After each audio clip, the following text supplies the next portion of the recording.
May mga kwento sa buhay na hindi madaling ibahagi, lalo na kung ito'y puno ng hirap at sakit. Isa akong single mom, wala nang magulang na masasandalan. Sa Pinas, mag-isa kong binuhay ang dalawang anak kong maliliit pa. Ginawa ko ang lahat para maitaguyod sila, pero parang ang bigat ng mundo sa akin noon. 2 branch ng mall ang pinagtatrabahuan ko sa Pinas, pero kahit anong sipag ko parang hindi sapat. Ang sahod ko halos hindi na makarating sa amin. Nauuwi lahat sa pambayad ng utang. Magbabayad tapos uutang ulit. Paulit-ulit na lang. Tuwing papasok ako sa trabaho, 20 pesos lang ang dala kong pera. Pamasahe na yan balikan.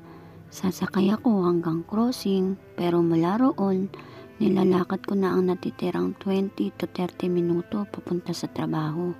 Umulan man o umaraw, ganito ang sistema ko araw-araw. Halos wala nang pahinga. Pag break time ko sa isa kong branch, tubig lang ang tanging kong kasama. Lagi akong niyaya ng mga katrabaho kong sumabay sa kanila. Pero ang sagot ko lagi, sige, susunod ako o kaya mamaya na ako kakain. Hindi nila alam wala akong baon. Tubig lang ang laman ng bag ko kasi wala talaga akong pera. Mula sa 3rd floor, pinapanood ko silang masaya sa baba. Kumakain ng masasarap na pagkain. Samantalang ako, inuubos ko ang 1 oras at iniikot ang dep store. Nangangarap na balang araw mabibili ko rin ng bagong damit ang mga anak ko. Sa kabilang branch naman, halos pareho ang sitwasyon. Lagi akong nagdadahilan para hindi sumabay. Pero that day may okasyon, wala akong kawala. Nang kukunin ko na ang lunchbox ko, wala na ito. Dala pala nila sa pwesto nila. Hindi ako makatanggi, nahihiya akong buksan ng baon ko. Kalahating pritong itlog ang ulam ko noon. Ang kalahati inaalmusal ko na. Nang makita nila iyon, biniro nila ako.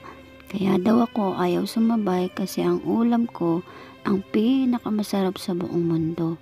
Tinatawanan nila ako ng masaya at sabay-sabay akong binigyan ng masarap na ulam.